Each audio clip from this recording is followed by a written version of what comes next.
Hey, I'm back at Sam's shop, the Electric Bicycle Center in Fullerton, and we've got a new one from Ejo in the bike stand. And I want to call out, I reviewed a Park Tool, kind of like a manual stand. It was like the folding one, and Sam has the electric lift. I mean, this thing is heavy duty. Do you remember how much you paid for this thing, man? Wholesale cost, I think, is around $1,500. $1,500, Yeah. but saved your back, for sure.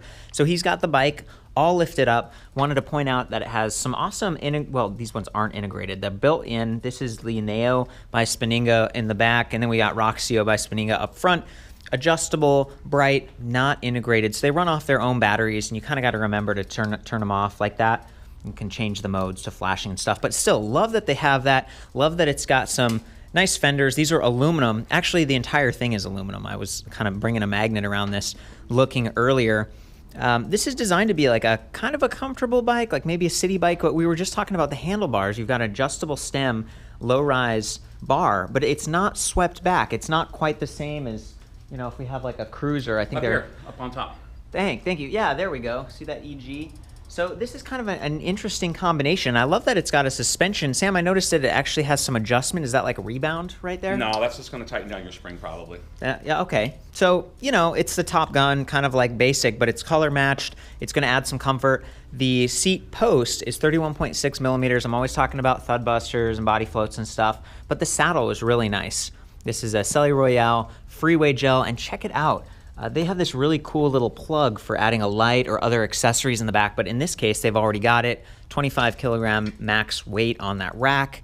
Just, it's interesting to see, like, a lot of this stuff, you're like, okay, cool, but the battery was a big, kind of a delighter for me, because instead of having it right here behind the seat tube, it's on the down tube, and this is becoming kind of a popular style. I've seen a couple bikes like that.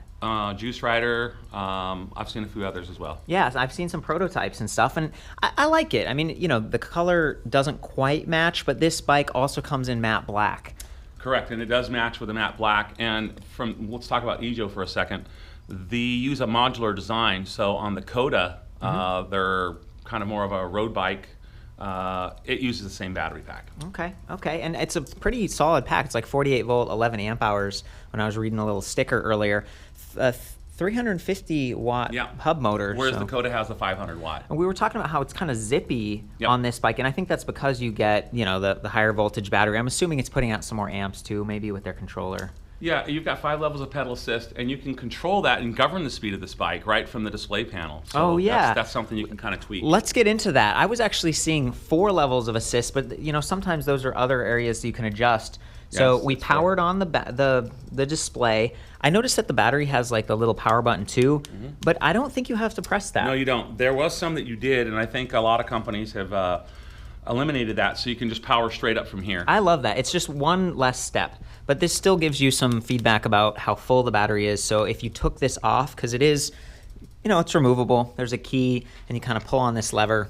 Let's go ahead and it slides out from the side. And yeah, that's kind of nice. the only reason you need this key. This key has nothing to do with powering the bike up. It's just to remove your battery pack. I love that. So it's not going to get in the way when you're pedaling. So when you're riding, you really don't even need the key. You could keep the key at home, actually, unless you want to charge your battery while you're out riding it, or if you're at the office. And that's the key. So it's a pretty substantial battery. If you look at the down tube here, it's it's pretty concave, and there's room for a lot of cells, and that's how they were able to get 48 volt, 11 amp hour. To me, that's above average. And there's a nice plug right here it's kind of solid. It's, I don't know, there's a whole bunch of different charging standards out there, but this one seemed to work. And check it out. Yeah, you're getting at I love that, USB charging port. So I think you could use that on or off the bike. Like you could bring that inside and charge your cell phone or take it camping or whatever. You got a pretty solid power brick here, more than half a kilowatt hour, and that's going to take this bike farther. On the website, they estimate like up to 60 miles. That's cool. But that's pretty generous. This does have 4 levels of pedal assist. I think Sam was saying 5. I'm gonna challenge him on that one. I was only seeing 4. I'm gonna set this down here. The side mount is how they were able to get this cool kind of a double down tube, and that makes this bike stiffer, right? So if this was just one tube, a lot of times they have to like overbuild it. It makes it heavier, and then the bike kind of feels just bendy, I guess, when you ride. So I like that. Like a lot of the decisions they made for this bike are good ones. Got aluminum alloy platform pedals, kind of basic, a little bit of rubberized grip there.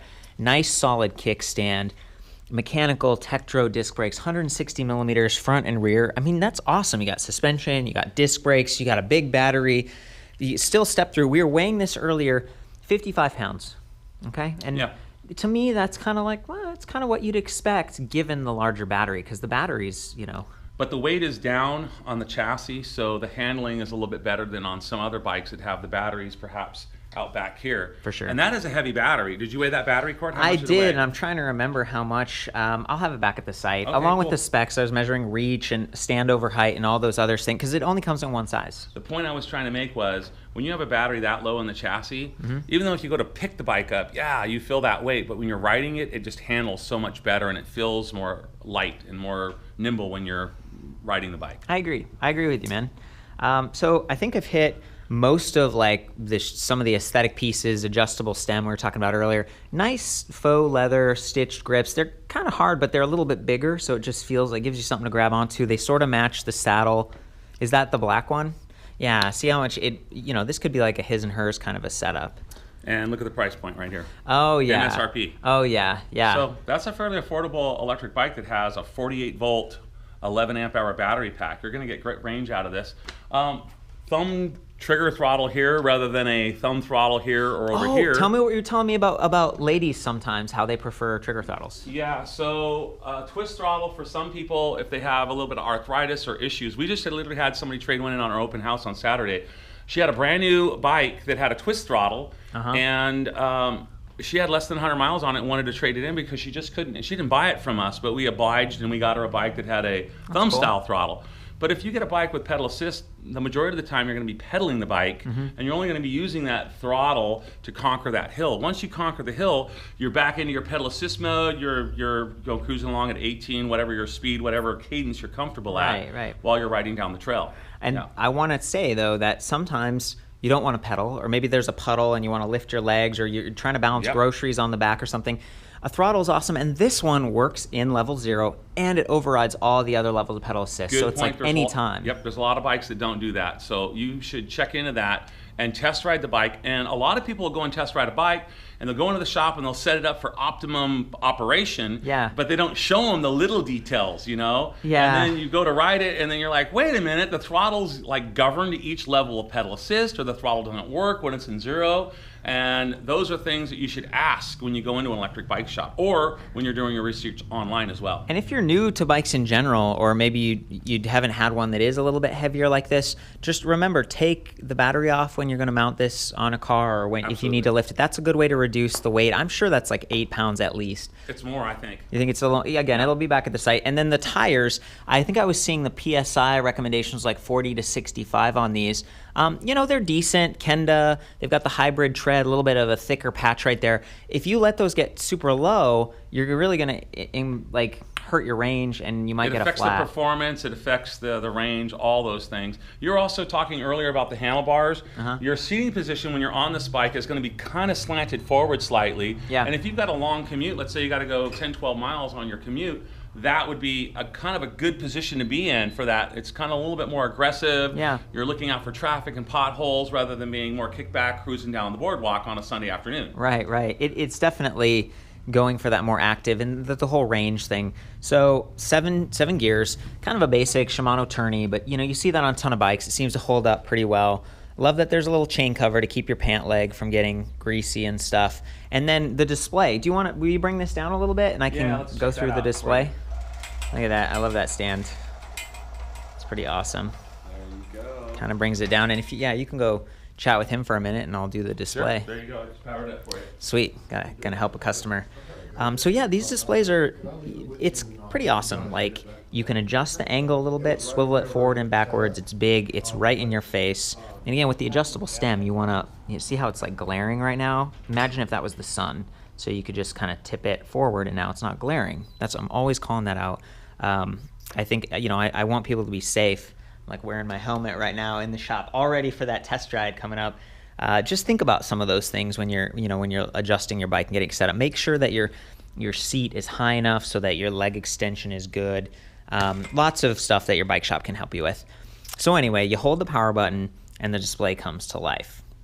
You've got pedal assist level over here on the left, And again, you can go all the way down to 0, but I think, oh, there we go. See, look at that. There's a little bit of a delay there, but I love that you can use the throttle in assist level 0. I'm gonna hit those brakes. I think the brakes actually have motor inhibitors, which is really nice, and a little rubberized leading edge. Here's the shifter, and it's kind of a generic, kind of a cheaper one. It's huge. I kind of call it a thumb shifter, but it actually works all right if you're somewhere where it's cold and you're wearing gloves, because you don't have to worry about the tiny little triggers down below. So there's some background on that. There's a nice little, kind of a remote button pad. You should be able to reach kind of okay. They could probably bring this one a little bit closer. See how they've wrapped the wire around just to keep it from getting snagged. If they untwist it a little bit, they could get it even closer, and you'd be able to use it while riding and just kind of look at that menu and adjust. So I'm going to arrow up. I'm going to assist level 1, 2, 3, and only 3 right now. That's interesting. So if I hit the power button, I noticed now it takes me up to 4. So that's like the high one, and even the little character there turns into someone who's like really far forward, and he's like, yeah, I'm going fast, he or she. And then when you start to arrow down, it's like, oh, upright, more relaxed. Okay, so again, we can override with the throttle. Over here, we've got our speed. I changed it to miles per hour a minute ago. And then trip distance down here, and a clock. When we turned off the bike, it reset the clock. So I don't know if that's just an isolated thing or what, because this is a brand new bike we just set up. And then 4-bar battery level indicator. It'd be nice if that was like 5 bars or even 10 bars, so you have smaller increments and you can gauge more precisely. But whatever, it's better than nothing, and certainly the LED dots.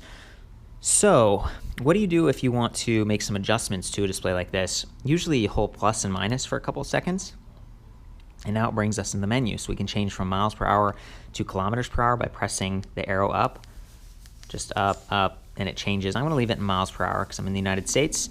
And then top speed, right now it's set for 25 kilometers per hour, which is like a European limitation of about 15.5 miles per hour.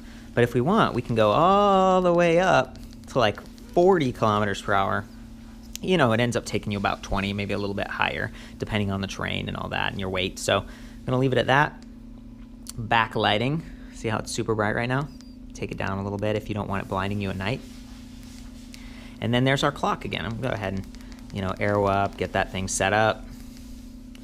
There we go. Next customer will think, awesome, everything's perfect. And then if you want to get that backlighting to turn back on, you just hold the plus button. And you can hold the down button to get walk mode. See that? How there's like a little person there that showed up? You have to hold it. I actually haven't used walk mode myself very much, but I guess it's like a European thing if your bike's all loaded and you're just pushing it. Can kind of carry some stuff that way, like a little pack mule. And then I think if you hold the power button and the minus button, I think it clears your trip distance. And if you hold the power button and the plus button, there we go, it goes to total. So you have total distance, trip distance. So odometer, trip distance. So that's a little bit more thorough, going through all of the different menus and readouts and stuff. Just keep an eye on those lights. This is the kind of bike you could use to get to work, and I think kind of anyone can appreciate being able to step through, especially when you have a rack, so you're not swinging your leg over and clocking it on your bag. If you have panniers, they've got a nice pannier blocker. Sometimes you have a trunk bag, so just little considerations. I think I'm going to go ahead and take it out and do a little test ride and show you what it sounds like now. Yeah, and I guess you do have to hit that power button to get all the way up to level 4. It's a little secret right there. Okay, there we go. I'm just gonna start pedaling. Pedal assist kicks right in. Oh yeah, real zippy.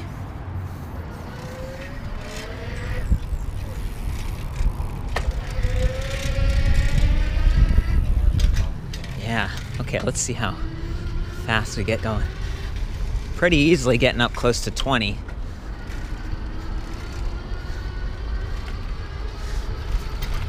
And beyond. So that's that 40 kilometer per hour top speed we were talking about earlier. I didn't get real close. I think this has a 12 magnet cadence sensor down here. Maybe it's like integrated. Let's check the other side. Huh. Can't really see it. Yeah, okay. Yeah, I think I just saw it. Yeah, there is a disc right there, and it's got to be 12 magnets. That's really, really responsive. compared to other bikes. And that's the stiffness I'm talking about. Like, you don't see the back bouncing, and I don't feel it when I pedal this thing around. Let's do the throttle this time.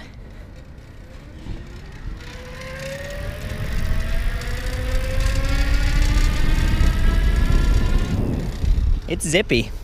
It's zippy for sure, and love having those disc brakes so you can actually control this thing and not feel like you're getting out of control with speed. I noticed that there's also decent wire management up here. You know, you've got the extra clips going on, and apparently this bike was tuned up really well. You know, Sam puts it in a stand and goes through before he sells something, and this is a new model, so he was like, okay, you know, we can do it. I want to make sure it's set up right. He said it was tuned up really well from the factory, so that's nice. Just that attention to detail, making sure everything works right. And here's another look at that, like, vanilla, kind of almost like a mocha color scheme here with metallic fenders and the brown accents. It's a cool bike. It's definitely neat to see that stuff. And here's the kickstand in action. It's always nice to have something like that. Some of the bikes these days sort of skip it. And the saddle, just very comfortable. Now, let me do the suspension again here real quick.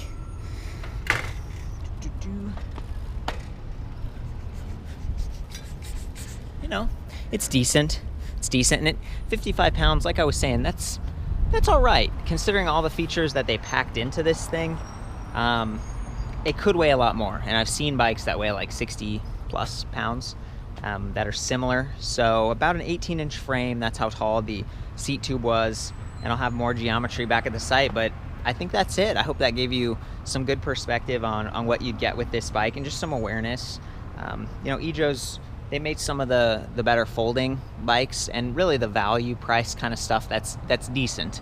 Sometimes, you know, you go online and it's like, how good is this? But for $1,700-ish, that's not bad. It's a nice step through.